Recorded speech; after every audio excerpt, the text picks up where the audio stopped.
Okay, welcome to the show. First episode. I'm gonna be reviewing this analog camera. It's called the Pentax A3000, and it's an Aperture priority point and shoot.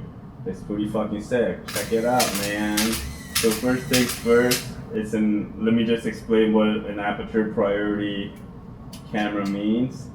It means that you get to control what aperture, what f-stop you want to shoot it on. For instance, yeah, like this. This particular lens is a 50 millimeter 2.0. It goes all the way up to 22. So I get to choose what aperture I want to shoot the picture at, and the camera chooses the shutter speed. There's limitations to that, obviously. The shutter speed range is from a 30th of a second to 1,000. So if you're shooting if you want to shoot a certain way, for instance, like something that's moving really fast, obviously you want to, depending on how you want to capture it. If you want it blurry, then you can probably just shoot it with this, and it'll probably come up blurry anyways. But if you want to shoot it like fast, so like the moving object or person is like captured like really like still without any like blur, then you don't really have much of a choice with this camera, because the camera chooses the shutter speed that thinks is appropriate to your f-stop. So there's limitations like that, but you know, that's what it is when you buy like an entry level like plastic body like cam point and shoot, right? Also, this is like maybe like $50, $30 at a thrift store. They're like such common like models that you can find, and obviously because of that being made out of plastic, it's very vulnerable. Like, look at this. I got like gaffer tape to like seal the battery case, and this is actually a really common like solution, because I have another one and it's the same fucking injury right here. But it's what it is. Like if you're out and you're banging around like surfaces, or even like on your knee and stuff, it'll fucking shatter, dude. And yeah, so be careful with it. It's so light that it's like, that's like the advantage of it. It's so fucking light that you can. I like, for instance, I bike around. That's how I like to do like street photography. I'm on the bike and carrying like a fucking big ass, I don't know. This is a F4. So this is like a titanium body, right? It's fucking heavy. So who needs this? I mean, you do need it, but like to make life easier, you know, you can have like 20 shoes like this made out of plastic, pop, pop, pop, and you're out.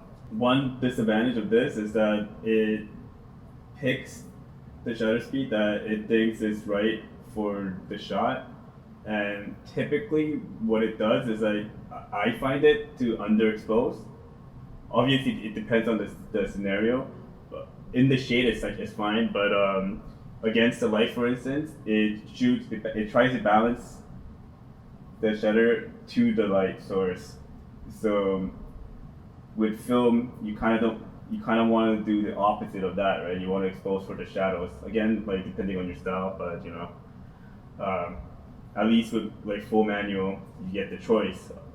But with this, you're kind of like stuck with whatever the camera thinks, and it tends to underexpose, which is kind of disappointing. But at the same time, it's something like, it's a learning curve. Like, it's what you have to deal with when you're shooting analog.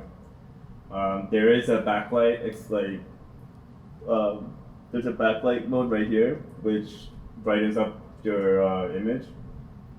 It's by 1.5 stops, which is pretty fucking sick. There's a self-timer mode here, which is pretty sick too. I've used it with my friends.